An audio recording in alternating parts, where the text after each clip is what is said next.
Hello everyone. As we already understood how DFS works, it's time to understand BFS in detail. So firstly, in BFS we traverse our tree level wise. And here is our tree with data 8 as a root node, then 4, then 10, then 1 and then 6.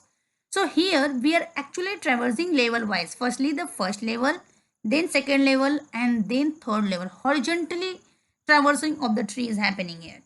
So our order will be 8, then 4, then 10, then 1 and then 6 like this. And how we can actually implement this, let's understand that thing in our pseudocode. In our pseudocode, we will firstly create a queue to store the value of the nodes visited, and then we will create another array to store visited array. Once that is done, we will place root node in a node variable. Then we will place root node in a queue. Once that is done, we will actually create a loop. So that loop will run as long as there is anything in the queue. So here we will dequeue a node from a queue and push it to the visited array. If there is a left property on the dequeued node, add it to the queue. If there is a right property on the dequeued node, add it to the queue. And then after that we will simply return the visited array data. How all these things works visually, let's understand that. Here, firstly we will push our root node, that is 8, inside a queue. Then in the next step, we will dequeue our first item. And once we will dequeue it, we will push it inside our visited array. And then we will check if the 8 is having left or right property. If it is having, we will include both the items inside a queue. So now our queue will have 4 and 10. And our visited array will have only 8. In the next step, we will come to 4 and there again while dequeuing we will push it inside a visited array and then we will check if it is having left or right property. So it is having. So again these two items 1 and 6 will be pushed inside an queue. After that inside a while loop we will come to the 10 as our queue is not empty. So we will dequeue 10 and we will remove 10 and then we will push it inside a visited array. So now our visited array is having 8, 4 and 10. In the next step, we will perform same thing with 1 and 6. And in this way, our whole data is now present inside a visited array and our queue is empty. So we will stop our while loop and things are done. Now our logic is very much clear. So we are in a position to write our code in a Visual Studio. So let's go there. Here we will write our breadth first search method.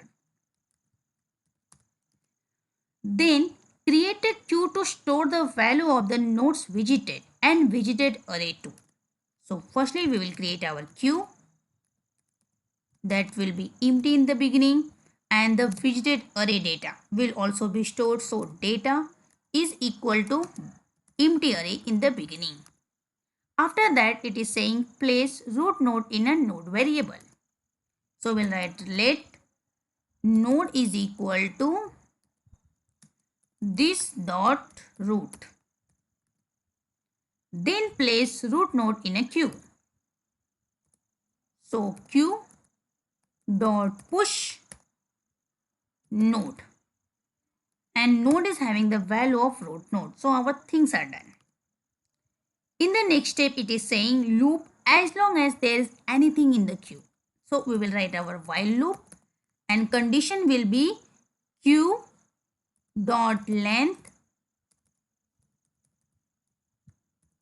and there dequeue a node from a queue and push it to the visited array. So firstly we will write node is equal to queue dot shift and using that we can be able to get our first item from the queue. And then we need to push it to the visited array. So we will push it data dot push and there we will push our node dot value as we only need our value inside a data array. Then it is saying if there is a left property on the dequeued node, add it to the queue. If node dot left is there, so we will write queue dot push, and at that time we will push node dot left. If there is a right property on the dequeued node, add it to the queue. So again we will write if node dot right, if it is there, then at that time we will write queue dot push, and there node dot right. Once that is done, we simply need to return the visited array data. So we will come out of our while loop. Outside while loop, we will simply return our data.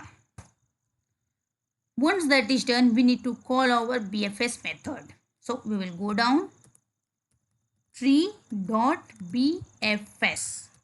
and to see things on my console window, I will wrap up this statement inside console.log. Now we will go to the browser.